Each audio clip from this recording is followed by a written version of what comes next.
You ever see a grown woman call 911 on herself? Because that's how this all started. Brenda, our beloved HOA president, standing on my driveway, mascara running screaming bloody murder because her ancient master key snapped in half trying to break into my new electronic gate. She's flailing around like she's the victim, but then the cops show up, run my name, and you can literally see the color drain from their faces. Suddenly there's backup 8 squad cars, the FBI, the works. Turns out Brenda just kicked the hornet's nest and she didn't even know it because my wife, not who Brenda thought.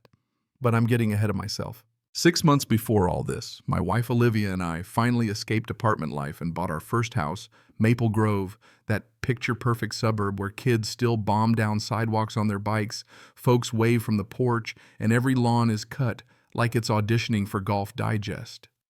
There's this huge old oak tree in our front yard, must be 100 years old, and I swear the first time I stood under its branches I felt my dad's presence again. My parents died in a wreck 5 years ago, and I lost a piece of myself with them. That oak, it was like coming home, like maybe things could heal. Olivia just squeezed my hand and whispered, "A place that's really ours, to start over." For the first time in years, we were happy. We spent that first weekend painting, laughing, listening to her off-key 80s playlists, making plans. And then on our third morning, doom rang the doorbell at 8 a.m. sharp.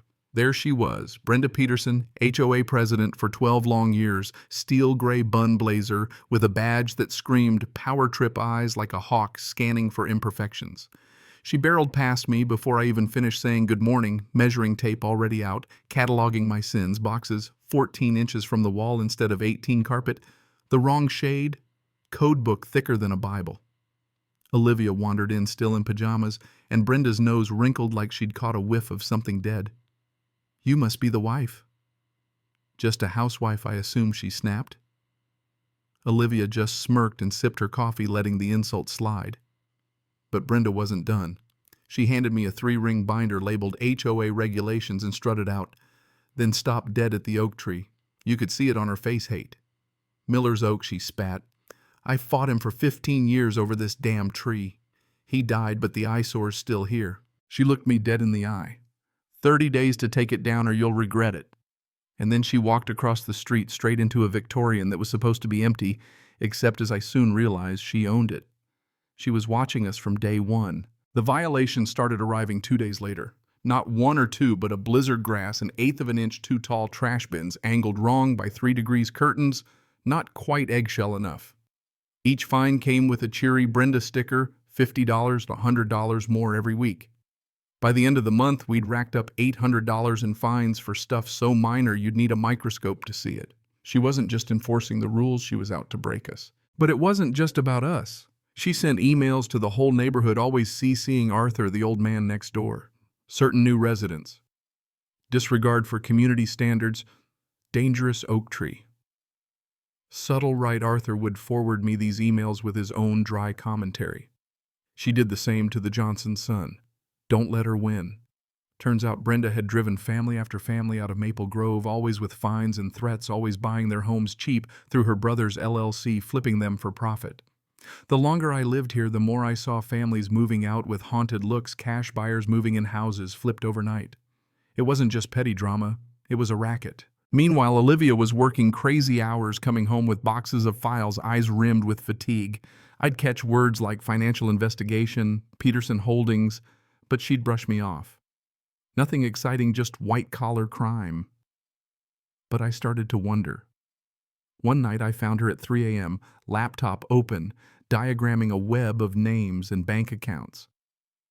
"Don't worry about Brenda," she told me. "She's just a bored old lady with a grudge." But I could tell she was on to something big. Things got weird fast. Somebody kept photographing our house at all hours, but every time I tried to catch them, they'd vanish. Then came the email from some anonymous account, "Your house has a history. Get out while you can." It was getting creepy, and by week 4 we got a letter from Peterson and Associates, Brenda's brother's law firm, threatening to sue if we didn't chop down the oak. That's when I snapped.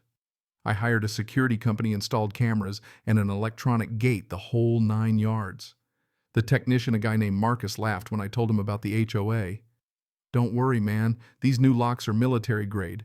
Their old keys can't touch them." I slept a little better until I checked the camera footage the next morning. At 3:00 a.m., there's Brenda standing at my gate, staring straight at the lens, turning her master key over and over in her hand. She smiled a full-on villain grin, then walked back across the street. After that, things escalated. Fines for violations inside my garage, paint color in the back bathroom. How did she know we'd been invaded, but the cameras never caught a thing? It was like she was a ghost. I started fighting back, digging through public records, tracking every fine, every legal threat. I built Project HOA on my laptop, treating Brenda like a case to crack. One day, Arthur invited me for tea, his house a shrine to Maple Grove history. She's ruined families, he said, showing me his notebook of victims' names, dates, each driven out for resisting her. And every single home snapped up for a song by Peterson Holdings, then sold high. $3.2 million gone from neighbors' pockets straight into hers. The twist: my own address was highlighted on an internal Target Properties list dated 6 months before Miller's death.